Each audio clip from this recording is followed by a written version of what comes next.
Welcome into the First and 10 podcast. I'm your host, Brandon Graham. Today, I'm very, very pleased to be joined by a Brampton native, a Canadian, of course, and a DB for the Hamilton Tiger Cats, Courtney Stephen. Thank you for coming on, man. I really appreciate you coming on. Appreciate it, man. It's a pleasure.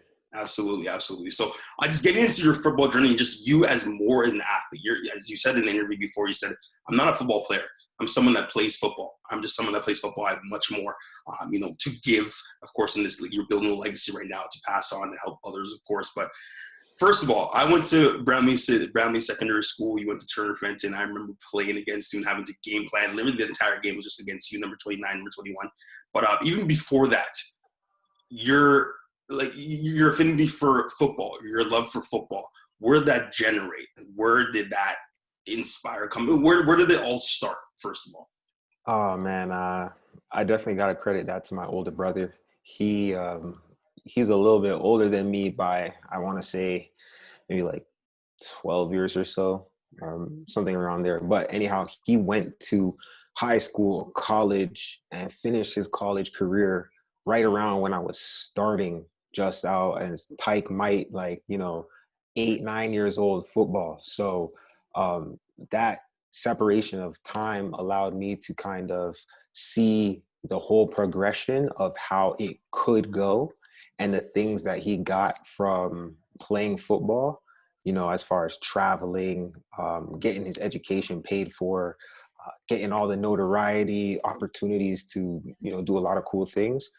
Man, you can't help but be enticed by something like that. So I was more or less just doing the family business and following his footsteps. So I started out when I was about 8 years old, and I remember he drove me to my first football practice, and at that time I was playing like left tackle or something, like how little kids do. But yeah.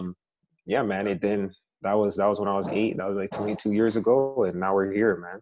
Now we're here, of course. But I remember you saying as well in an interview that your mother is definitely instrumental in pushing you and just being a motivational factor in your life as well. And you said when you're going to a race, of course, when you're running out of some gas, make sure you understand that you have some more to go, right? So Hmm. with that model, like would you say growing up as well, your parents were there, your mother was a big catalyst in motivating you to get through whatever. Did it start with track as well too? I wouldn't say it started with track as much as it ended in high school with track. Just my mom was highly competitive athlete. She ran for the national team and stuff like that. She didn't quite make it to the Olympics, but she went to the trials. She had all kinds of records when she was in high school and things like that, running in Toronto. So like my athletic genes, I would tend to say come from my mom, but on both fronts, like my mom and my dad, they were very supportive. They were always doing whatever it took for me to have the opportunity to play sports. For both of them, and getting your education, that was a huge priority. And and football, if not basketball, if not track, was going to be an opportunity for me to stay engaged in school, stay out of trouble, and perhaps fund piece, if not all of my education. So they were all the way in supporting, and just whenever I did something, they would praise that behavior, because they knew that if you can get somebody to fall in love with a sport that they're good at, in the world we live in, man, that could be a ticket to so many places. So many things, of course, and of course, as you've done in your career thus far. But even going back, still sticking in high school, I remember going up against you. If we're going, being at Bramley Secondary School as a young guy, I'm like, this guy's a dog, man. I remember you trucked some guy on our team, like this guy's an absolute monster. But just in high school, when did you realize? Was it grade 11 when you're wearing 29, grade 12, 21, when you're playing quarterback, DB, both, like you're doing everything. You were the best player in our tier by far, right? But when it comes to you understanding and knowing exactly where you want to be, were you following your brother's footsteps that went to NIU? Like where did that come from? Like when did you understand, like, hey, I can do something with this sport? I think there was really, like, in the moment, you might not necessarily know, Right. but now I look back and there was like two very distinct moments that stand out in my mind.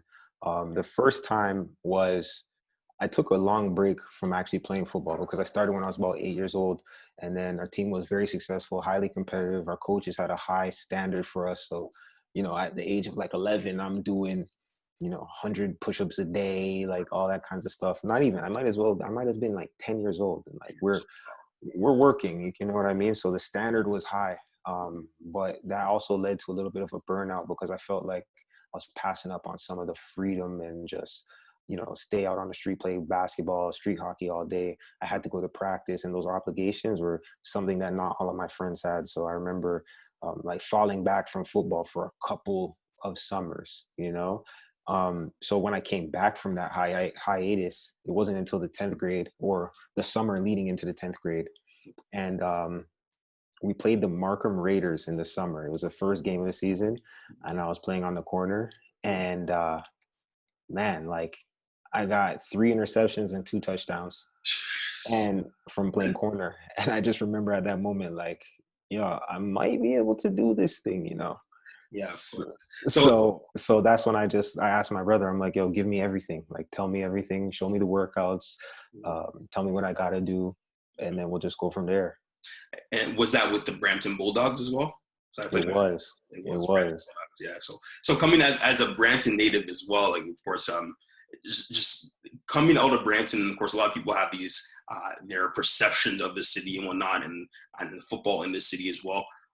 Back in the day, about like 2009, 2008, 2007, would you still say that football was in the same realm as like a Mississauga, where we had a lot of competitive football in Mississauga? You think it was still on the same wavelength, and you don't give Brampton enough credit in a sense sometimes? I don't know. I don't know if they weren't necessarily giving them credit, but we definitely had a whole lot of talent. Like, I mean, some of the people who I was looking up to at the time were like James Yurachuk.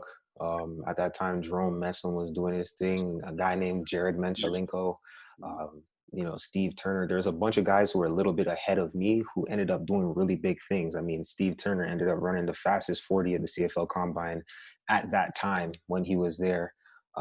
Jerome Messon went on to be like MOC in the Canadian Football League. We all know his track record as far as performance on the field.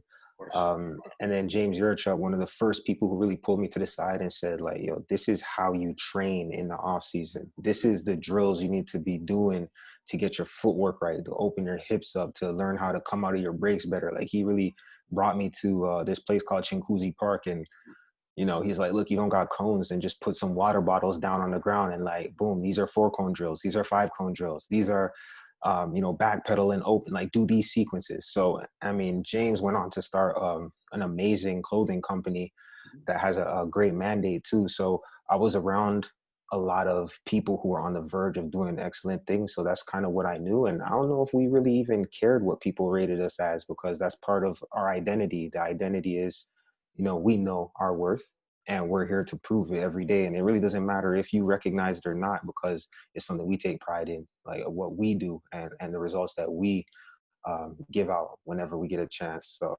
Chinguacousy Park, shout out to Chinguacousy Park, man.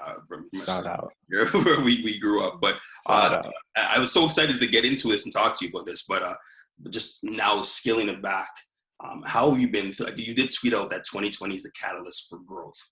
And this year, and kind of the reset that we've had, how have you been throughout this period of time being off, especially with the CFL still, coming up with a plan? Who even knows what's happening there? But when it comes to the pandemic, how have you and your family, how have you reacted to it, and how do you think you've developed and grown throughout this period? Man, I think that's a great question, because there's a lot of moving parts in the world, and you don't realize until they all stop moving. Right. So Sure. for me, it was really understanding a lot of the things that we talk about in terms of planning for the future, how important they truly are, because you can have a great plan, but um sometimes to God, that's just like a good joke, because you don't really know what the future holds. So it's a matter of having contingency built into that plan, and not necessarily just being one dimensional. Like we were saying at the beginning, I try not to corner myself into a certain identity as being a football player, because football will inevitably, certainly be taken away from me at one point in time or another. So when you come in the game, you already have to be thinking of the end game and the exit plan, so you can be using that vehicle to set up your next move. So the pandemic and all that has really just accelerated my post-playing career plan. It's really given me an opportunity to make up for lost time. A lot of football players don't get to spend time with their family the way they want to. So this has been a time for me to kind of double down on that and make up for lost time. But at the same time, I'm skilling up. Like, I'm not just gonna sit on my hands and get some high scores on PS4. Like, I've done that. Like, now is the time to kind of go in your cocoon, as my brother says, so you can come out as a whole different creature when this is done. You're gonna see who's been wasting their time and who's been getting ahead while you're in the darkness.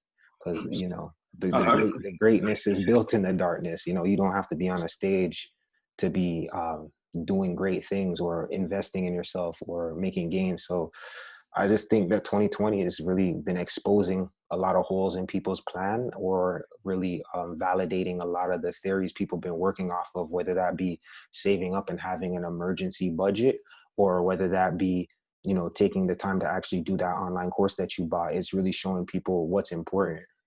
Absolutely. That's a great answer to that. And if you look at Courtneystephen.com, you can see all the resources that you have. And I've been going through the past few days, and it's crazy. I'm an educator right now in PO as well. And I'll get to your overtime program soon, but just, can you believe that the one course that teaches you financial literacy is locally developed math? So as an academic student, if yourself being an academic student as well too, you don't get those opportunities to understand and learn that at a young age. So it's great that what you're doing for athletes right now. But going forward, if I say the name Coach Sean Forrester, what does that mean to you? What does that bring to you? Is that someone that actually molded you before going towards Laurier? What does that name mean to you? Man, when it comes to that, I would just say this. Some people teach because it's a job that they see as having great benefits, and maybe they like the idea of, educating and whatnot. Other people become teachers because that is what they're here to do. Like Sean Forrest, I feel like, is a person who, he sees the big picture, and to him, it's not necessarily about, what grade are my students getting in this class and how can I help them get the highest grade? It's like, how can I mold these young people, give them a broader perspective of the world they're about to go into, so that when they leave high school, they're more mature, they're more experienced in terms of having life experience, and they're planning for their future. They're not just thinking about next week, next month. They might be thinking about next year, next 5, 10 years. That's a person who sacrificed a lot of his own personal time to make sure that my dreams were not just dreams, but true possibilities. He used to come pick me up from my house and drive to the track so I could get extra jumps in for long jump, because I was the only long jump and triple jump person at my school who was going to OFSA. So he would come pick me up from my house, and he did not live close to me. Like, I remember I was getting heavily recruited in about the 11th grade, and he took me in his car with my parents' permission, obviously, and he drove me to The Ohio State University for a 3-day camp, which was one of the defining moments for me in my high school career, because I felt like in that 3-day weekend, being exposed to coaches from the NCAA, and just players from all over the U.S. There was 1,500 players, 350 coaches, 3 days at The Ohio State University. I mean, that was a heck of an experience. So, yeah, man, that was somebody who I could confide in, somebody who believed in me. And then when you have people who believe in you like that, it makes it easy to believe in yourself. Absolutely, man. So shout out to those teachers, of course. So that's what you should be doing as a teacher. You shouldn't just come in for a check. I'm one of those people that try to emulate that, exactly what Sean Forrest does. But you did say, of course, that there are a lot of resources, because even doing that camp in Ohio State, you're exposed to all those players that have those resources and a lot of help. And you said that those players down there have a lot of help, a lot of resources, but in Canada, we don't necessarily have all the same opportunities that they do. But now going to that camp, and of course, I'll get to your time at Laurier, but going to the States, seeing how it is playing football there and everything they have at their disposal, do you feel that you had a different mindset and that was cultivated through that experience, or was it more like you just knew what it was and you just try to do the best you could? Man, back at that time, it was really, okay, it's hard to believe because I'm 30 years old. So like, whatever that means to you. Like you might, to whoever's listening, like you might think that that's old, you might think that that's young, but like when I was in high school was really when the internet was kicking off heavy. So in the 10th grade, my highlight tape was recorded on a VHS. Yeah. In the 10th grade, my highlight tape was on a DVD. By the 12th grade, my highlight tapes were on YouTube. Yes. Yeah. So it changed quickly. So YouTube wasn't even like that. You know what I mean? It was Google Video and you, like it wasn't like the go-to thing. No. So really, I say that to say our concept of what it was to be really good at football was based off of, you know, the few big name people that were out, like Julio Jones, Noel Devine, like those were the big names who were popping on YouTube at the time. And so for me to go to Ohio State and play in the flesh with other players from all around the country, it kind of put me in the mindset of like, oh, I belong. Mm-hmm, mm-hmm, mm-hmm, Yeah, like these guys are good, but I'm also good. exactly. You know? So sometimes you just have to not necessarily buy all the hype and really just focus on doing your absolute best, because whether you're training by yourself or training in a group of 100 people, if you're doing your absolute best, honestly and truly, at the end of the day, if you could say you're doing your absolute best, then that's all you can control and that's all that matters. That's definitely what it is. And you said as well too that yeah, you are on the same level as those guys, but you were even at Laurier, you were training with guys that are ready to go pro. So you're already surrounding yourself, and you even said it in one of your articles of who you should surround yourself with, people that actually have the same opportunities or like can see. You surround yourself with winners, right? And you do that from a young age. But is that something that you just intrinsically had, or is that something you had to learn to kind of surround yourself with people that are like want like-minded things and people that are actually, and you know, there's no score in a sense, like you're bettering yourself through your opportunities and through the people you have. But once again, would you say that was something that was intrinsic, or is it more something you develop over time? Man, I'm not sure honestly if somebody taught me this at a young age and they just did such a good job of making me think it was my idea, or if this is something that I really realized. But um, the conversation changes based on who you talk to. So if you spend a lot of time with people who are at your level, trying to be the best at your level, the most dangerous thing that could happen is that you actually become the best at your level and then you take your foot off the gas. So instead of um, putting yourself in a mindset of like, I want to be the best high school football player in Canada, it's like, how do I become the best football player to ever walk the face of the earth? Exactly. While I'm in the 10th grade, 11th grade, 12th grade. Yeah. And so knowing that that is like way out there, it's like trying to land a rocket on Mars, right? Like that's way out there. You don't have to hit that goal, but working towards that goal, my next 12 months, my next 12 weeks is going to be way more productive than somebody who's only trying to be the best high school football player, because I'm measuring myself on a different standard. I look at the best high school football player and maybe they're working out 3 times a week, but their diet isn't tuned in. Well, if I'm trying to train like a pro before I'm a pro, so that when I become a pro, that's just normal. Then I know that, okay, I got to talk to my mom. I'm not cooking at this time. Like, mom, we got to eat some healthy meals. Like, I don't care if I got to chip in on groceries. We got to eat some healthy meals. And so I get my mom bought in, deal. Okay, I got to find my way to the gym now. I got my license, but I don't have a car. So I got to talk to my sister. Hey, yo, I got to borrow your car nighttime. I'm going 4 times a week. So if you can, let me get that at least once a week. I'll find out how to get there the other 3 times. But don't measure yourself against the people who are around you, because you get a false sense of security by just being a big fish in a small pond. That's a gem. Yeah, that's an absolute gem right there. And you even said too that you're just relentless. Like everything you do, you're trying to be relentless. Sometimes you're, you know, working out twice a day, or whatever it may be. Like you're just around people that want to even better themselves, going to the field, running, all that stuff. But now going to Wilfred Laurier, you're still close to home, and you're playing with the likes of, like, say, Shamad Chambers and some other really talented players as well, Laurier. Like, describe that experience, going from home from the first. Were you more prepared because your brother has gone through the experience and you've seen what he's done? Even though you're a young kid, you're young. But I know your ultimate goal was to go to the States, which you did in Northern Illinois. But that experience in Laurier, being an OUA All-Star in your second year, all of that, like, did you have your sights set on like more, and like how was that experience in a sense, or from Turner Fenton to Waterloo?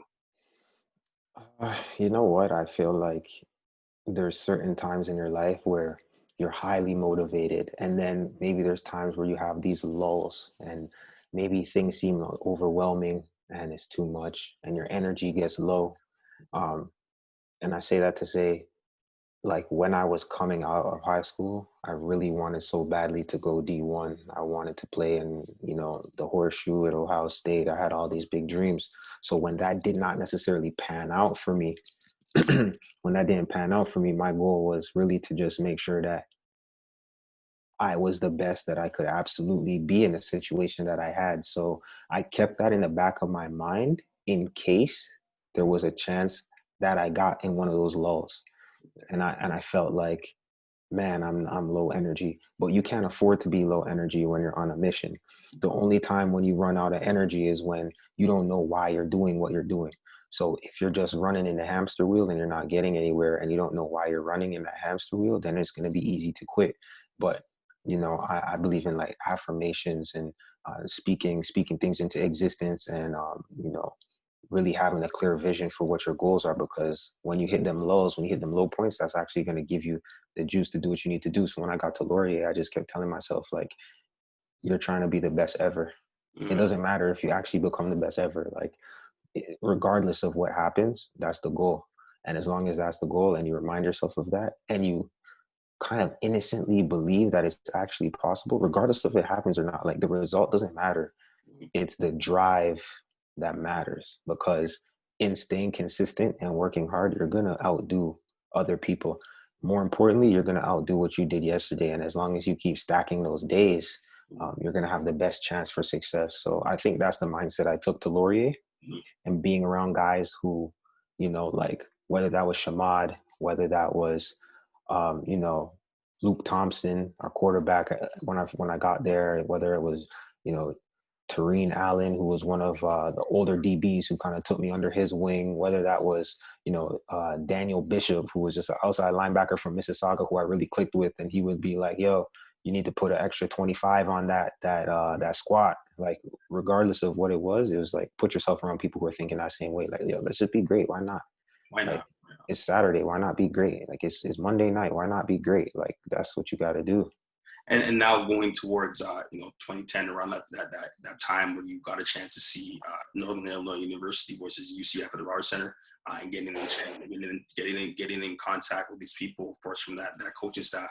And you laugh right now, but like, no, trust me, like, I just prepare for this. But with that opportunity, and then getting a chance to speak to your brothers out modern, and getting to go to that school, and being out for that 1 year, did you just have, of course there had to be, like you said you were practice numbing in your first year as a redshirt, but then you still had your sights set on what it was, you're paying for it, all that stuff.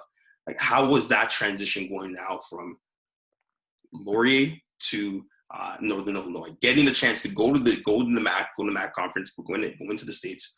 How was that transition, and something you were prepared for going into it? Like, what was that? I always train scared. Right.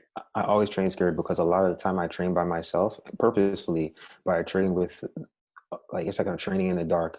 And I just imagine in my mind that there's 100,000 other people who are more naturally gifted than me, who are just as hungry, who are just working as hard. So the only option is just to push yourself. So going into Northern Illinois, not knowing what to expect, about to walk on with no scholarship, I was just like, shoot, gotta push it to the max.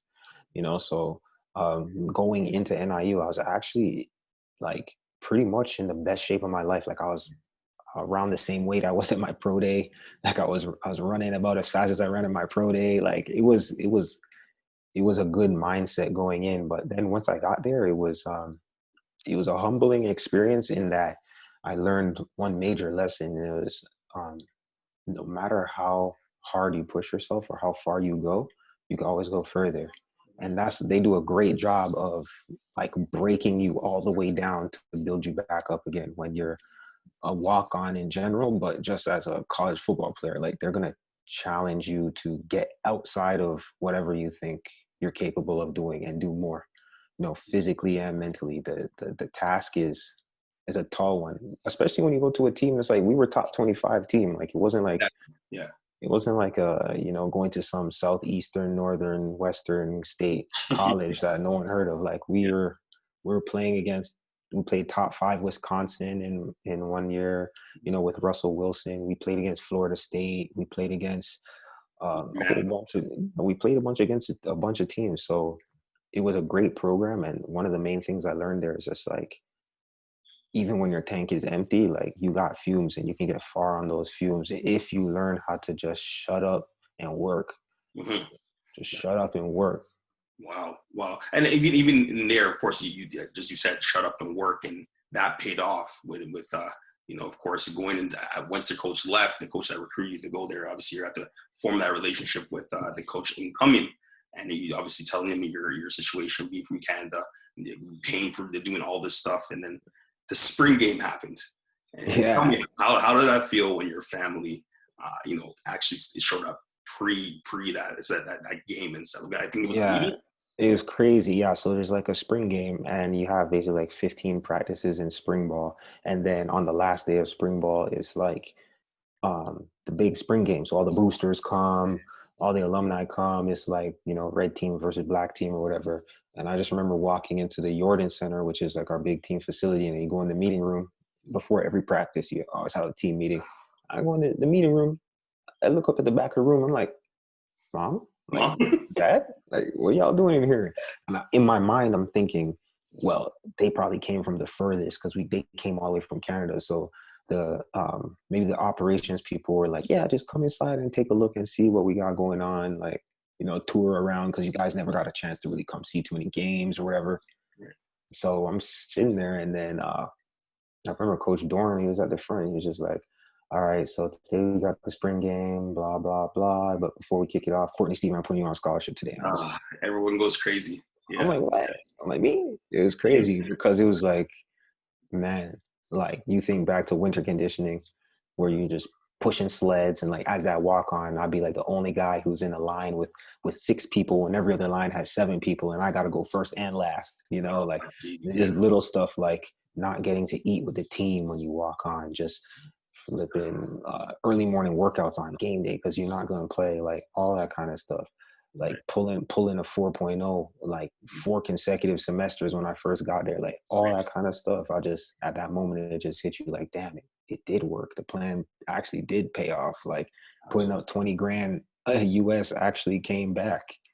Yeah, I think that story really resonated would resonate with a lot of people. But that in itself is crazy to see, and of course your success with that team, playing in that second year, going to the MAC championship at Ford Field, beating the likes of Ohio, going on to the GoDaddy combo, like the bowl season, all that stuff you guys did, really remarkable. But now going back into your senior season, where you guys end up going to the BCS Orange Bowl, getting to play in just in that arena against the Florida State, like how was that experience? Like your team is obviously very talented. You had the chance to do all this stuff, but how was that experience playing in Miami?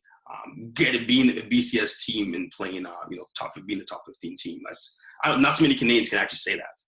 Yeah, I'm not gonna lie. Like I actually wore one of my Orange Bowl shirts yesterday just by coincidence, and it said Kirk Herbstreit can bite me because every dog has his day.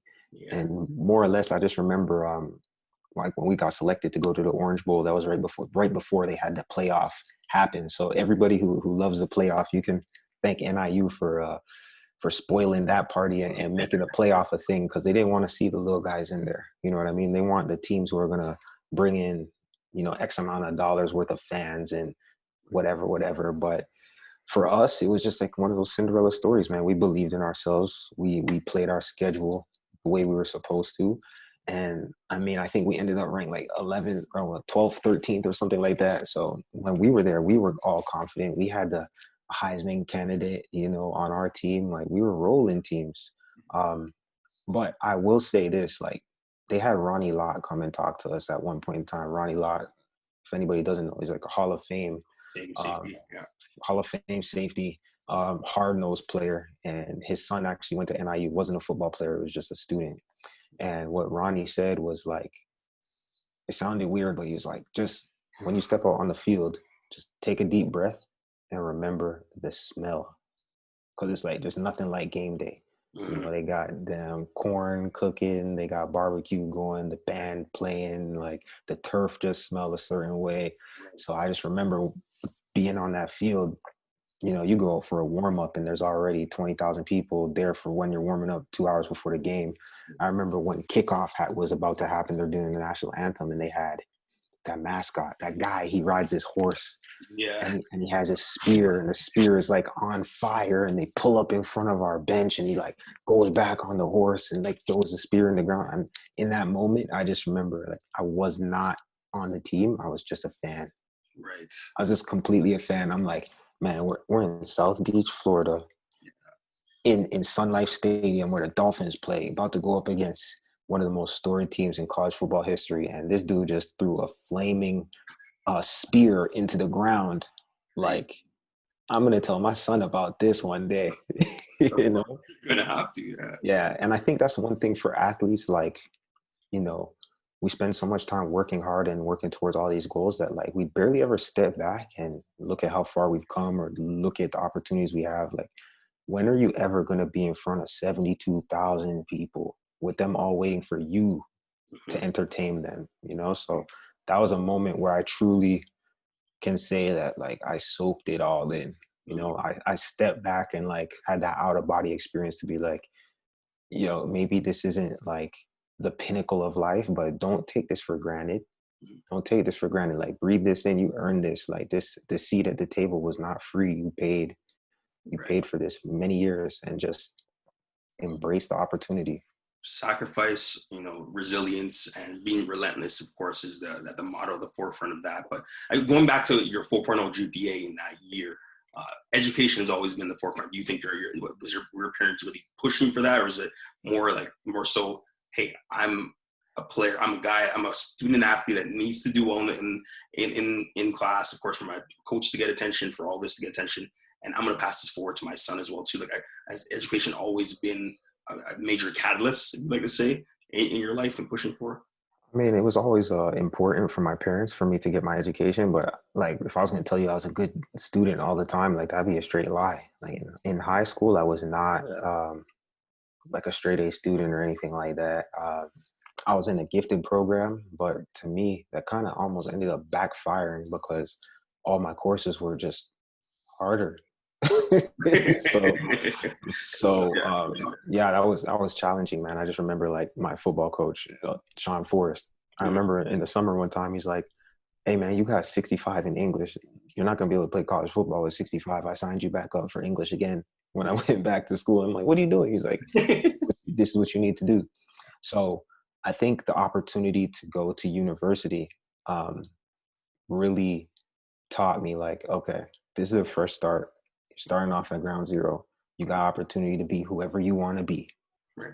What you did before now actually doesn't matter, and the score is 0-0. So be whoever you want to be and be the type of student that you be proud of. And especially when I transferred, because when you transfer, you bring your credits in, but that school that you're at, your GPA resets to 0.0. Oh, perfect. Yeah. Right. So it's like at Northern Illinois, it's like, okay, who do you want to be? You can be anybody you want when you go somewhere where no one knows you. Of course. Who do you want to be? Yeah. And so my brother told me, if you want to really walk on and get a scholarship, there's other guys competing for scholarships, but there's only 85 spots.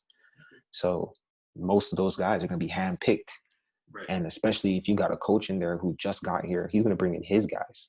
Right. So if you want to get a spot, you have to prove you're not a liability, Mhm. you're actually going to contribute, and you're not going to get in trouble. So work hard in the weight room, work hard on the field, and don't you dare slip up in class. And that was just a game plan, and I stuck to it.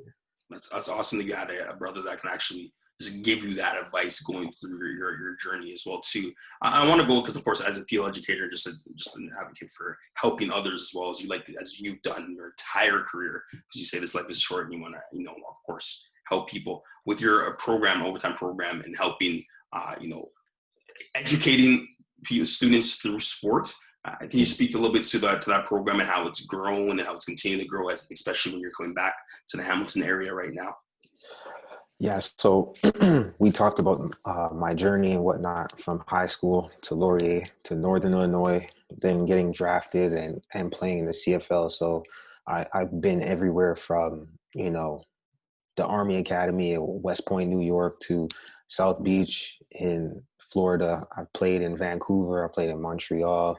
I've been all over the place, Canadian University, US, all that kind of stuff. So what I wanted to do was basically replicate that relationship I had where I had a mentor who had already walked that path and, taken all those scars and seeing all those things that I was about to see, package that up and give that to people who are on the front end of that journey and say, look, this is what's coming. So this is what you should look out for.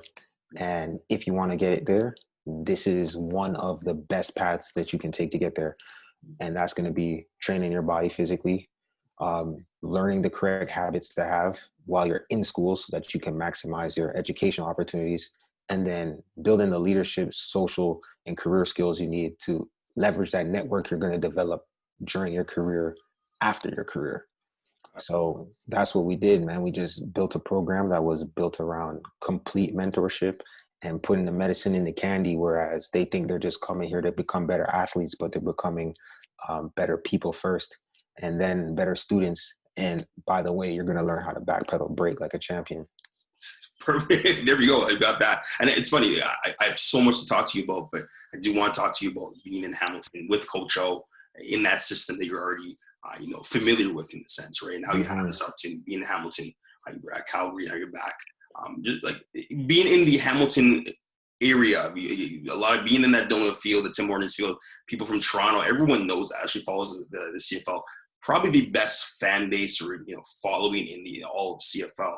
But now you're going back into that community. What are your goals with this team, of course, going forward, and with the CFL and with Coach O, of course? And we don't know exactly what's going to happen yet, but how excited are you to be back with Coach O in that system?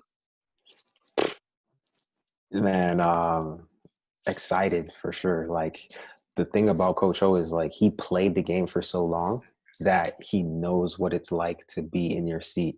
And he'll tell you that. He's like, man, I sat in your seat. I know what you're going through. So this is what I'm going to ask you to do. And when it's coming from somebody who can relate, it makes a big difference than a coach who just went to a bunch of clinics and is talking X's and O's, but has never made a tackle. Right. So, he's a great leader, and he's never going to sell you a dream. Like, he communicates and he teaches. That's the one thing too. Like, he develops players, and as a young player, it is important that you get with somebody who's actually going to take the time to mold you, because at the pro level, there's such a demand for performance that a lot of people want plug and play players. So they might not all necessarily take the time to develop talent. If you're not ready to plug and play right now, many coaches, they don't have that knack for bringing that out of you. So as long as you have the right attitude and the right approach, always the type of coach who can pull that performance out of you. And he has a good way of doing that. He has a track record of doing that with a lot of people. And also, like, he just put together a great staff, people like Jeff Reinbold, who's a special teams coordinator. He's also a drill technician. Like, he's going to help you take your game to another level. So as far as the coaching goes, yeah, that right there is something to get excited about. Like, and then the locker room is a great, it's second to none. Like, there's great guys across the board. I used to live with Jeremiah Masoli in my second year, and he's a great guy. So being around him, love that, man. So yeah, it's an awesome opportunity, man. But we'll see what happens if we even play football in 2020, or if we have to wait until 2021. Right. Well, yeah. Whatever is safe, of course, for your family and going forward. And speaking of your family, speaking of your son Lorenzo, what skills and even some values would you want to pass down to your son, not only from football, but of course you're doing this growth mindset with it, sharing all of your knowledge with people that are with financial situations as well too. But what are you going to pass down? What values and traits will you pass down from who you have him play football? And what's the number one lesson you think you'll pass down to your son when he gets to the age that he started getting into sport? And a lot of what I'm doing is inspired by Lorenzo, and really just the relationship that I have with my father, who is a great mentor to me and taught me so much about what it is to be a man, what it is to be a family man, what it is to be a hard worker, what it is to have integrity, all that kind of stuff. So when I'm creating any kind of content, I'm actually creating it for Lorenzo. Right. You know, I started my blog for Lorenzo. I started doing all this stuff for Lorenzo with him in mind, knowing that, one day I might go too soon, Right. and if I'm not here, then I need him to be able to understand that it's like, first of all, this is the lineage that you come from. Mm-hmm. And it's not about you have to live up to be a certain way like how I was, but it's to understand that it's certain values and principles that's going to help you get through life, in the best way. It's not about tactics and it's not about overall strategies, but it's about principles. Strategies and tactics will change, but principles stand the test of time. So those kinds of things are like, never let anyone put you in a box, tell you who you are.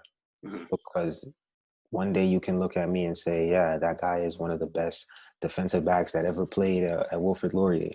But if I step into another room, people are going to be like, wow, that's one of the most motivational speakers that I've ever heard. And I step into another room still and then be like, man, that guy just taught me so much about how to balance my finances, get out of debt, and plan for retirement. Like, how does he know all that stuff? So never let somebody confine you to a box. I feel like that's one. And then two, nothing comes before your family, no matter what. Mm-hmm. You know what I mean? And that in itself encompasses so many things. If nothing is to come before your family, then it's your duty to continually improve yourself so that you're able to be in a position to provide for them. If nothing comes before your family, then when you have an opportunity, you know where your loyalty lies. If you have clear values, then you don't have to have tough decisions because they're going to be value-driven decisions. So, yeah, man, family first, and never confine yourself to one identity. Be you. Yes, it generally be you, of course, man. That's crazy. I want to give you the opportunity. Well, I saw your tweet saying like the CFO is almost like that girl you take out, this doesn't return your calls, at all. But with this going on, are you just at peace with everything going on right now, or you just want to like with every player speaking out and the CFO and whatnot that I've spoken to? They've said they're just really disappointed in the league right now. But have you been at peace with everything going on? Or you just want the best outcome, the safest outcome to transpire with this restart, hopefully happening soon? That's a good question because really the fate of the CFL is the fate of so many other people's current situation. Right. So let's just go through an experiment. Say the CFL is gone in the blink of an eye. Right. There's a lot of people whose plans will change because of that reality. Right. So going through that thought experiment, it makes me think of one principle of business, which is never create a system that has a single point of failure. Mm-hmm. Because once you hit that bottleneck, or once that tipping point comes where, okay, everything's good as long as this one link in the chain doesn't break. If that link in the chain breaks, your world is upside down. So for me, I had multiple plans before this year happened. So I'm able to, start moving on those other plans. I don't think that a lot of my, peers would have had that same strategy going in. And that's one of the big reasons why I feel like it's important for me to be sharing the information that I have, because these are necessary life skills. Right. Like learning how to monitor your money and manage the flow of that money is a necessary life skill. And like those values we talked about, your family now and in the future depends on you to be responsible and accountable for how you're spending money. Because whether you're a capitalist or not, we live in a world where the dollar makes the world go around. And once you run out of those dollars, you have a lot less choices. And with less choices comes you spending time in ways that you do not value. Right. So if you value your family and you value your time, you will learn how to control your money. There we go. There we go right there.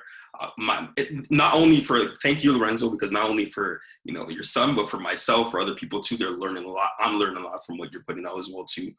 And of course, in getting into this real estate business as well, but I really appreciate that. Are there any Any hot takes you wanna share out there? Anything you want to shout out? You know. Man, I would just say this one tip, because if nothing, I would say learn this. Like, the easiest thing you can do is monitor your money with like an app. You don't have to do it this old fashioned way and create a spreadsheet. You get mint.com or the app Mint. You put it on your phone, use it for a month, 2 months, 3 months. You're going to have to go in, edit some of the items to make sure they fall into the right category. But after a while, look at how you're naturally spending. Most people think you build a budget from the top down. The best budget is built from the bottom up. Right. So you can see what your natural behavior is and then modify behavior, right? Everything is human behavior and psychology driven. So if you try and say, oh, housing, travel, and food should be X percent, cool, try and fit your life in the box if you want. When you look at your behavior and actually it's way different.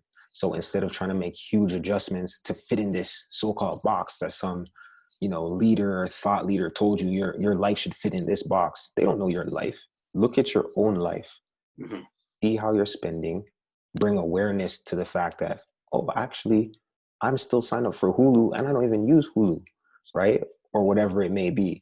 And then you can look at what actually is and modify those behaviors from the bottom up. So the best budgets are built from the bottom up. Don't try and fit yourself into a box. Measure, look at that, analyze, and then make corrective action. That's an absolute gem, of course, and I really appreciate you sharing that with our audience and OXP Media. Courtney Stephen, really appreciate you having on, man. Really appreciate it. Hopefully, I want to have you back in the studio. Hopefully, when we have a chance very soon amid this pandemic that's going on. But of course, you want to give them your socials, Stephen. And the C Stephen, Stephen with a PH, wherever you look, that's where I'll be, man. There we go. Perfect, man. Really appreciate you having on. This is the First and 10 podcast. Keep balling. Perfect. All right. Perfect. Let me just pause it right here. There we go. Perfect. Pause. Stop recording. Give me 1 second. And I'm going to stop recording right here as well.